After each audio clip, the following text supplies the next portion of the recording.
Daniel, if you can give us a little bit of Israeli experience. First of all, thank you for everyone who survived until this afternoon. We understand it's Friday afternoon, so I will also follow in your footsteps, and I will be very brief. First of all, Israel does not have, and it may be surprising because Israel is the number 9 or number 10 arms producer in the world, and we are the 1 or 2 cyber producer in the world, and we do not have a CFIUS. Which is strange, and I felt very Swedish for a moment when you said that open shop you can come and buy. But, true to Israel, we have 6 buts to this little, we don't have a law. One, we have a law which says if there's a company which has been designated as important to national security, you need a government approval before you buy control. But it only applies to 22 companies. But the list of the 22 companies is secret, so I can't tell you which companies you can't invest. Very Israeli. So if you want to invest in a company which you think maybe, you have to call me and then I will wink at the right moment, okay? But that's only for 22 companies, so it's not really important. The second thing is if you want to buy real estate in Israel, 85% of real estate in Israel is owned by the state. And in order for a foreigner to buy real estate, formally they need an approval of a committee, and the approval time of the committee ranges between 300 and 300 years. Because we still have requests from 20 years ago which we haven't heard back from. So now, no one enforces this law, but formally speaking, if you're a foreigner, it's very difficult to buy land in Israel. Now the more relevant stuff. The National Security Advisor Bolton came to Israel a few months ago and demanded that Israel enact a new CFIUS in the US model, like he did in all of Europe, by the way, for those countries who don't have it. And of course, we saluted and said, yes, boss.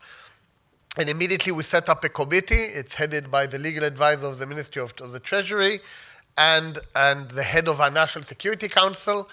And so far, they have failed to come up with a draft law, and they are very ashamed of themselves. But the reason they have failed is because the Americans came to us because of China, but we want to sell to China.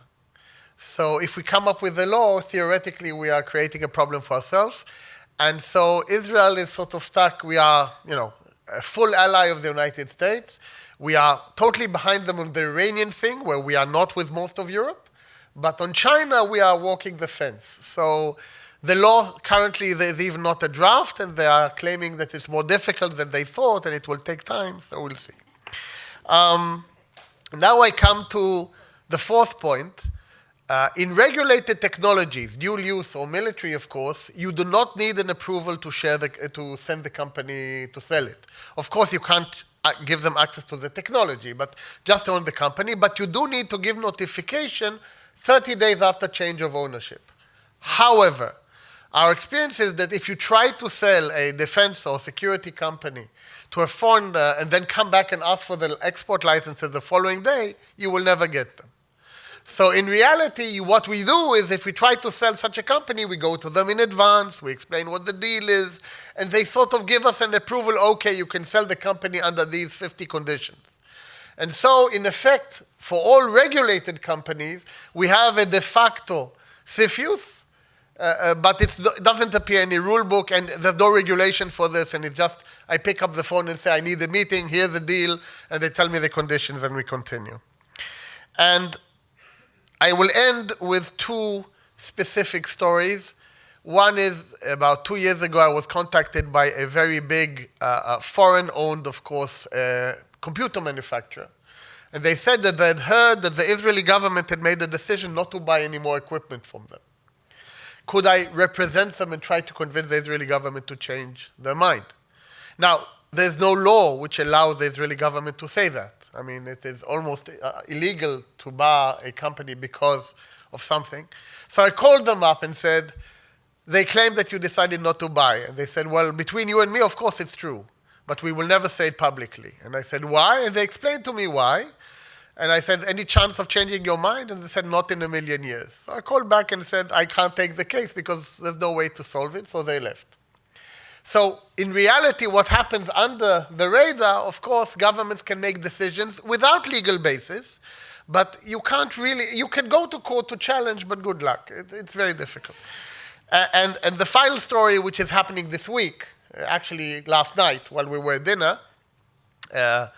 3 weeks ago, there was an article in one of Israel's leading newspapers where it was said that there is a new big national project coming up, and that a senior security official in the Ministry of Defense who was named informed the tender committee that the Ministry of Defense objects to a certain company participating in the tender. Strongly objects. He was quoted. Now, of course, this is secret intergovernment discussions, but the Ministry of Defense has no authority to object to anything in a private tender. They're not even involved. But he sent a formal memo inside the government, and the journalist got it, and he printed it. Now, I represent that multinational huge company. So I WhatsApped the people in the Ministry of Defense, said, guys, there's an issue here, because the company wants to meet with you and explain to you why you shouldn't be blocking them. So the ministry went into shock because, of course, they are not used to having to explain their decisions to someone outside. And I got a text message yesterday, he doesn't want to meet you. So I responded, I know he doesn't want to meet me, but I want to meet him. And now in the middle of the discussion, how are we going to meet in a way which the ministry is not scared of? Because they claim it's a policy issue. And I said to them, it's not a policy issue, it's a legal issue. You do not have authority to block a company from that jurisdiction. There's no law. So if I challenge you and I take you to court, you will lose, but we don't want to do that. We want to solve it another way. So if I can summarize the Israeli experience, I don't think we have a syphilis, but we definitely have a syphilis. Thank you very much.